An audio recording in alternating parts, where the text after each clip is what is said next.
What up? It's 2:48 a.m. I have no plan for what I'm going to talk about today, but I just got back from karaoke with the Cluely office. They're a tech startup in San Francisco. It's this fucking ragtag team of 18 to 22-year-olds. The CEO, the CFO, the CMO, and the CRO, the whole C-suite of executives at this company are they're like all 21 or younger, and it's absolutely nuts. It's absolutely insane. And it's this team of influencers and software engineers and just this crazy mix of people coming together to build this AI product. And I think it's so cool, the culture that they've built and the energy in the office and the energy around all the work that they do. It's so magnetic and it's so alive. And at first it really made me feel bad about myself. It made me feel like I was falling behind. It made me feel like I was being left behind. Here I am, 22 years old, about to be 23 in a few months. And it's hard to say that I've done much of significance with my life. I've tried a bunch of projects. I've learned some sales. I've started and failed a few businesses. I made just around 6 figures when I was in college. But these are like table stakes games. I don't feel like I've really stretched myself and applied myself in a way that is really exciting to people, is really very meaningful beyond just being selfishly appealing, right? And playing this game of just comparing myself with myself. But I think it's just as toxic to try to compare myself with these people around me.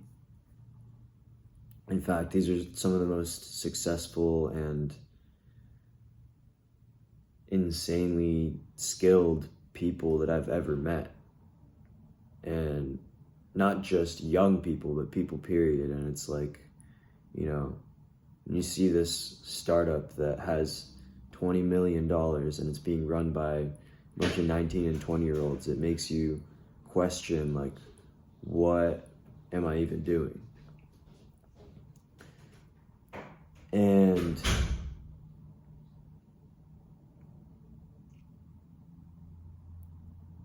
the answer to that is I don't know. And also that's okay. I'm realizing that there are some things that I do know about me, about what I want, about my best guess at my life's purpose and my life's work. And that is something along the lines of what I'm dedicating myself to. I got a job today. I got the offer a couple days ago, but I signed today. And it's been just over a month since I graduated from college. And I got a job. I should be excited. I should be proud of myself. And yet, I'm feeling like it's just the beginning. I'm feeling like I need to start and just get to work. I'm feeling like I'm not enough, that I've already fallen behind, and I need to somehow catch up, somehow elevate my status and my ability and my competence, my mastery of life and of the things that I want to be skilled at, which is connecting with people, doing business, sales, marketing, speaking clearly, telling stories. I want to be influential. And it's really hard when I have these mental constructs of who I am, who I should be. I feel like that really gets in the way. That really colors my ability to do the things that I want to do. Because it hurts when I get negative feedback. It feels like I'm not good enough if I try and I fail, and it discourages me from trying again.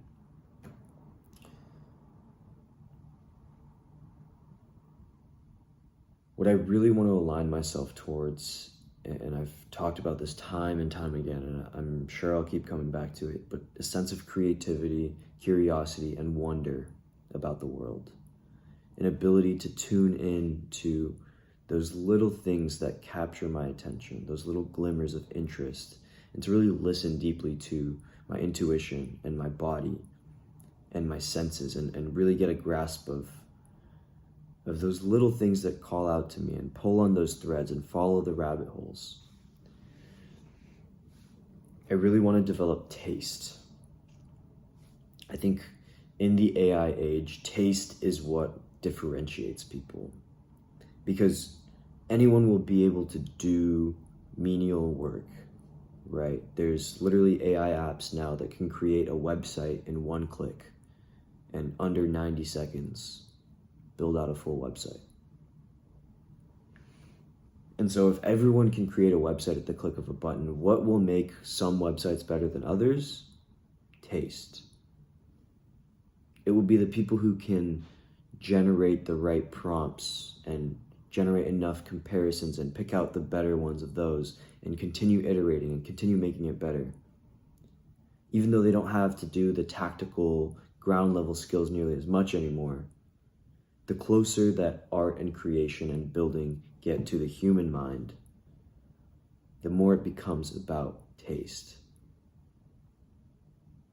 Rick Rubin is a very well-known producer, and he famously never learned any instruments. He never learned how to sound engineer early on. And when he worked with artists, he was a vibe producer.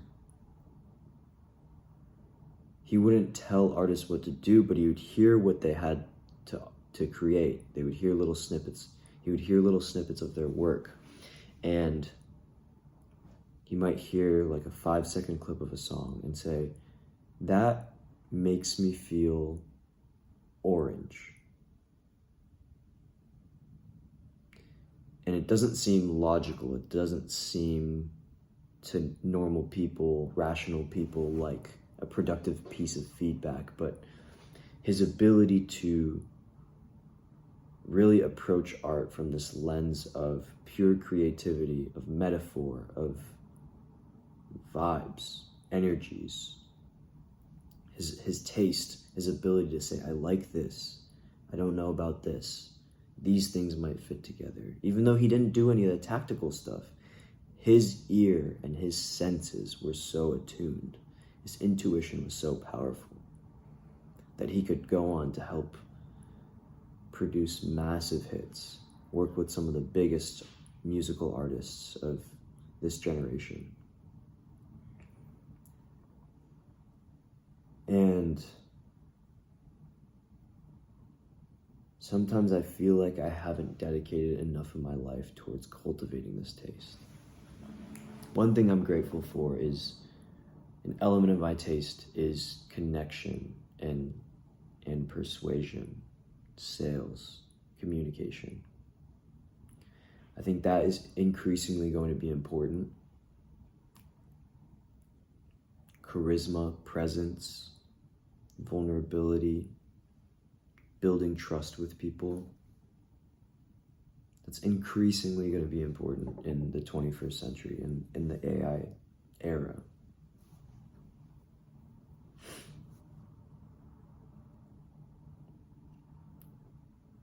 And I also think appreciation of art. I think there's a high level of taste and refinery if we can read good books and enjoy good music that's not just mass-produced garbage, highly marketed, highly optimized algorithmically, but actually to attune ourselves to deeper, more creative, even more experimental, but things that get closer to beauty. Because beauty is actually objective. I know people say beauty is in the eye of the beholder, or beauty is, purely up to your discretion. It's purely subjective or interpersonal. And I just don't think that's true. I think over time, certain things converge on what is beautiful. There's a reason certain classical artists like Beethoven have lasted throughout the years. There's a reason the Mona Lisa and the Starry Night have lasted so long throughout history. It's because they touch on something raw and authentic and real about the human experience. They touch on beauty.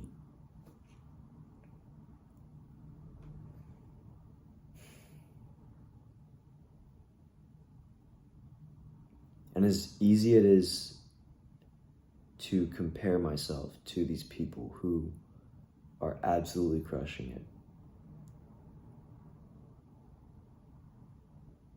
as easy it is to wish for myself that I had done more work in the past, as easy it is to wish and to want to push myself now and stretch myself even more, there's a level of self-trust that I've been cultivating, because I know that if I operate from fear, I will only be pulled towards things. I will never actually push and drive from the fire inside here towards what I want.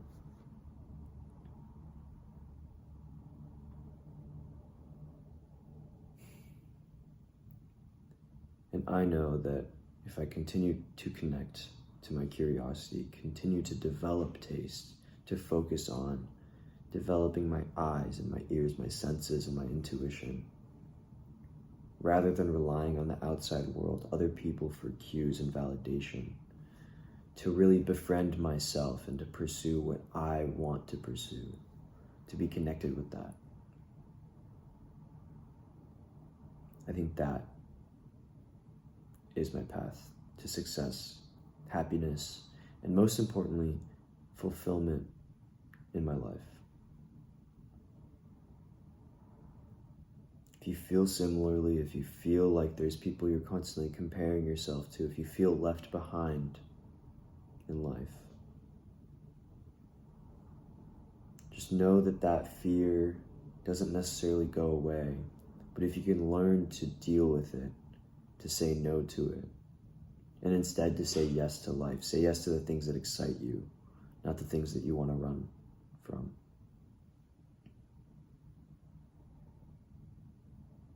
It makes life a lot easier, your decisions a lot clearer, and it makes everything a lot more fun.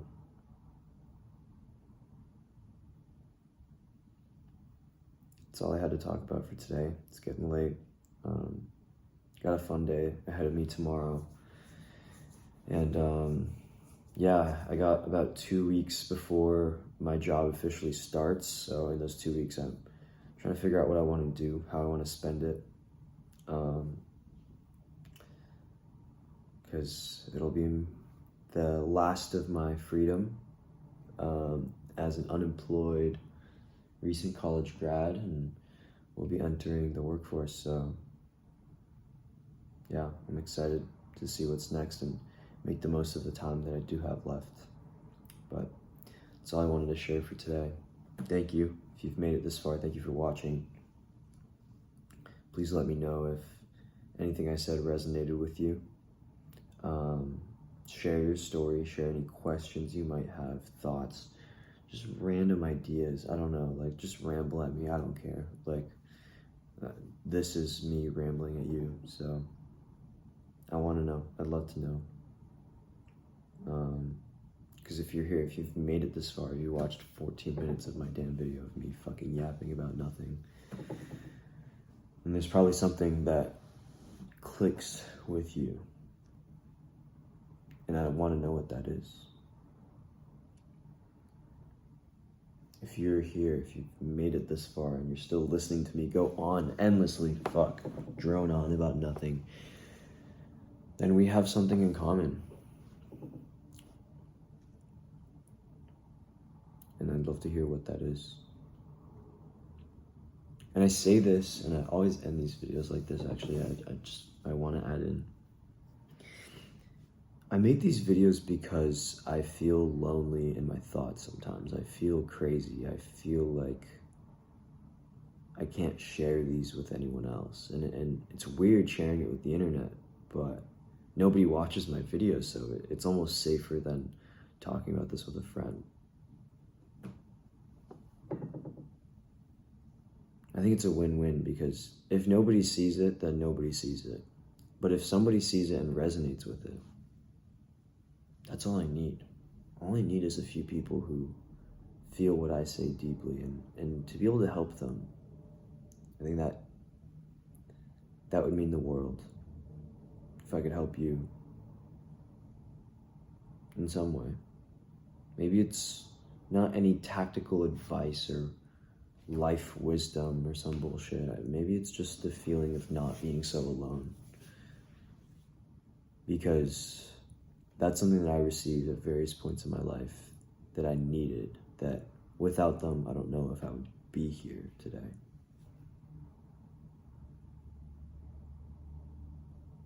So that is actually all I had to say. Appreciate you for being here. Again, thanks for watching, and I will see you tomorrow. Peace.